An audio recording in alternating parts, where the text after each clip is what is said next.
J'étais un neurochirurgien diplômé de Harvard. Aujourd'hui, je vis seul à la montagne, loin des hôpitaux, loin de cette vie que j'ai choisi d'abandonner. Parce que je ne pouvais plus faire semblant. Dans ma cabane, perdue parmi les pins, je trouve une paix que je n'aurais jamais imaginée au cours de mes années de carrière. Cependant, chaque nuit, lorsque le silence des montagnes m'enveloppe, mes pensées reviennent inévitablement à ma vie passée. À ces salles d'opération froides, aux lampes fluorescentes, aux machines qui émettent des bips, et surtout au visage de mes patients. Mais ce qui me tourmente le plus, ce n'est pas ce que j'ai fait pour eux, mais ce que je n'ai pas pu faire. Mon parcours a été exemplaire. Diplômé de Harvard et formé dans les meilleurs hôpitaux, j'ai travaillé dur pour me forger une bonne réputation de neurochirurgien, et beaucoup ont fait confiance à mes capacités. Pendant plus de 10 ans, j'ai réalisé des interventions complexes. Des tumeurs cérébrales inopérables pour d'autres chirurgiens sont devenues des cas d'étude. Mes mains étaient stables, mes diagnostics précis. Il était fier, certes, mais il était aussi naïf. Je croyais vraiment que je faisais une différence. Mais petit à petit, une vérité insidieuse a commencé à s'imposer. Malgré toutes mes compétences, tous les outils dont je disposais, je n'ai quasiment jamais réussi à guérir mes patients. En réalité, cela ne faisait que retarder l'inévitable. Les tumeurs sont réapparues, les maladies ont progressé et les patients qu'il a sauvés sont retournés à une vie de traitement sans fin, de douleurs chroniques et de toxicomanie. Ce n'était pas la médecine qu'il avait rêvé de pratiquer. Ce n'était pas la noble mission qui m'avait amené à choisir cette carrière. J'étais devenu un technicien au service d'un système conçu non pas pour guérir, mais pour maintenir les gens malades. Suffisamment pour consommer des soins médicaux, mais jamais assez pour vraiment guérir. L'un des moments clés de ma déception est venu de mes propres observations. J'ai passé beaucoup de temps avec mes patients, à les écouter et à essayer de comprendre leurs histoires. Et une tendance a commencé à se dessiner. Ceux qui semblaient mieux récupérer, qui supportaient mieux les traitements et évitaient les complications, suivaient souvent un régime alimentaire spécifique. Ces patients consommaient peu ou pas de viande et donnaient la priorité aux légumes, aux fruits, aux légumineuses et aux aliments complets. Ils étaient plus résilients, plus énergiques, même face à des diagnostics dévastateurs. Au début, je pensais que c'était une coïncidence. Mais les cas ont commencé à se multiplier.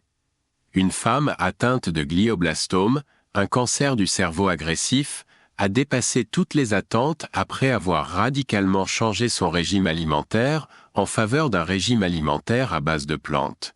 Un homme atteint de sclérose en plaques a signalé une amélioration significative de ses symptômes après avoir éliminé la viande et les produits laitiers de son alimentation.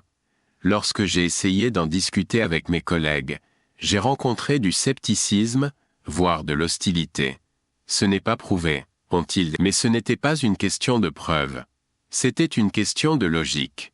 Les patients eux-mêmes ont constaté des résultats tangibles, mais le simple fait de mentionner qu'un régime alimentaire différent pourrait jouer un rôle dans leur guérison était perçu comme une menace. J'ai réalisé que ce n'était pas seulement une question de science. C'était une question d'argent. L'hôpital où je travaillais était une machine bien huilée, mais son carburant était la maladie. Les patients en bonne santé ne génèrent pas de revenus. Chaque traitement coûteux, chaque intervention chirurgicale, chaque médicament sur ordonnance représentait un profit. Les solutions simples, préventives ou naturelles, comme une bonne alimentation, ont été ignorées parce qu'elles n'étaient pas rentables. Cette réalité m'a dégoûté. J'ai essayé de le combattre, d'en parler à mes supérieurs, mais j'ai vite compris que c'était une bataille perdue d'avance. Ils m'ont fait comprendre, sans détour, que ma place était au bloc opératoire et que je ne remettais pas en cause le modèle économique sur lequel reposait tout le système. Ma vie, du moins de l'extérieur, semblait parfaite. Il avait tout ce que l'on pouvait désirer. Un salaire élevé, une grande maison moderne dans un quartier chic, une voiture de luxe qui faisait tourner les têtes partout où elle allait. Ma petite amie, Clara, était une femme incroyablement belle et cultivée, avec un sourire capable d'éclairer n'importe quelle pièce. Mes parents étaient fiers de moi et mes amis m'enviaient. On me disait souvent, « Tu as réussi, tu as la vie idéale. » Mais rien de tout cela ne pouvait combler le vide qu'ils ressentaient. Chaque nuit, je m'allongeais dans mon lit design, entouré de tout le confort, mais le sommeil n'était jamais facile. J'ai passé des heures à regarder le plafond, ressentant une agitation que je ne pouvais pas nommer. Le matin, je me réveillais épuisé, avec une sensation de lourdeur dans la poitrine, comme si chaque jour était une montagne à gravir. Des signes physiques indiquant que quelque chose n'allait pas ont commencé à apparaître. Je prenais du poids, lentement au début, mais régulièrement. Ma combinaison chirurgicale, auparavant ample, me semblait maintenant serrée autour de la taille. Ma peau a perdu de son éclat, et les cernes sont devenues une marque permanente sous mes yeux. Mon régime se composait de restauration rapide et de café, et la plupart du temps, je sautais le déjeuner pour voir des patients ou effectuer des opérations chirurgicales sans fin.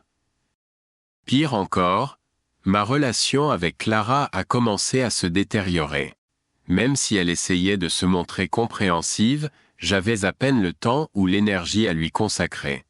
Les nuits où nous parlions et rions se transformaient en silence gênant. « Quel est le problème ?» me suis-je demandé, inquiet. « Tu as tout pour être heureux, mais tu n'en as pas l'air. » Je ne savais pas comment lui répondre, car j'avais la même question en tête. Un après-midi, après une opération particulièrement compliquée, je m'enferme dans mon cabinet. Mes mains tremblaient encore, mais pas à cause du stress de l'opération. C'était quelque chose de plus profond, le sentiment d'être pris au piège, de n'avoir aucun contrôle sur ma vie. J'ai regardé par la fenêtre de mon bureau, d'où je pouvais voir la ville au loin. Les lumières des bâtiments semblaient vives et vibrantes, mais pour moi elles étaient ternes et insignifiantes. J'avais l'impression que le monde bougeait autour de moi et que j'étais figé, incapable d'avancer. Cette nuit-là, alors que je rentrais chez moi, je me suis arrêté à un feu rouge et je me suis regardé un instant dans le rétroviseur. Je me suis à peine reconnu. Mon visage, autrefois plein d'énergie et de détermination, avait maintenant l'air fatigué et usé. À ce moment-là, quelque chose en moi s'est brisé. Je ne pouvais pas continuer à vivre ainsi. Lorsque j'ai commencé à envisager l'idée d'arrêter, la première chose que j'ai ressentie a été la peur. Comment pourrais-je laisser derrière moi tout ce que j'avais construit? Comment allais-je l'expliquer à ma famille, à Clara, à mes collègues? Il était absurde de penser que quelqu'un dans ma position puisse abandonner une carrière aussi prestigieuse et bien rémunérée. Pourtant, j'ai aussi ressenti quelque chose de nouveau. Une étincelle de soulagement, un petit espoir qu'il y avait peut-être une autre façon de vivre. J'ai informé ma famille de ma décision, et leurs réactions ont été immédiates et énergiques. « Tu es fou ?» dit mon père, un homme pragmatique qui a toujours privilégié la stabilité et la réussite professionnelle. « Combien aimerait être à votre place, et tu vas tout jeter par-dessus bord ?» Ma mère a essayé d'être plus douce, mais son inquiétude était évidente. « Mon fils, tu traverses juste une période difficile. Nous vivons tous des moments difficiles au travail. Mais pensez à votre avenir. Pensez à la sécurité dont vous disposez actuellement. » Mes amis ont également essayé de m'en dissuader. « Que vas-tu faire si tu démissionnes? Vas-tu tout quitter pour vivre en ermite ?» se moqua l'un d'eux. Ces paroles, bien que prononcées sur un ton plaisant, ont touché une corde sensible. Parce qu'au fond, c'était exactement ce que je voulais, m'évader de tout. Même Clara a essayé de m'arrêter. « Si vous faites cela, que va-t-il nous arriver ?» m'a-t-il demandé un soir, les larmes aux yeux. « Je ne comprends pas pourquoi tu veux renoncer à une si belle vie. » Mais ce qu'elle ne comprenait pas, et ce que je ne savais pas non plus comment exprimer, c'était que cette très belle vie me détruisait de l'intérieur. Le jour où j'ai finalement présenté ma démission a été l'un des moments les plus terrifiants et libérateurs de ma vie. J'ai traversé les couloirs de l'hôpital avec un mélange de nervosité et de détermination. Quand je suis arrivé au bureau du directeur, j'ai remarqué un léger tremblement dans ma main, alors que je tendais la lettre. Il m'a regardé avec incrédulité. « En êtes-vous sûr ? Vous êtes l'un de nos meilleurs neurochirurgiens. Vous êtes sur le point d'être promu. Pourquoi voudrais-tu quitter tout ça ? Parce que je ne crois plus en ce que je fais. Je peux sauver des vies en salle d'opération, mais je n'aide pas les gens à vraiment guérir.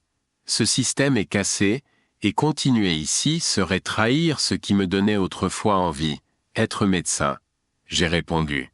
C'était la première fois que je le disais à voix haute. Et ce faisant, j'ai senti un énorme poids tomber de mes épaules. Je n'ai pas eu besoin de me justifier davantage. Je n'ai eu besoin de convaincre personne. Finalement, je prenais une décision pour moi, pour mon bien-être.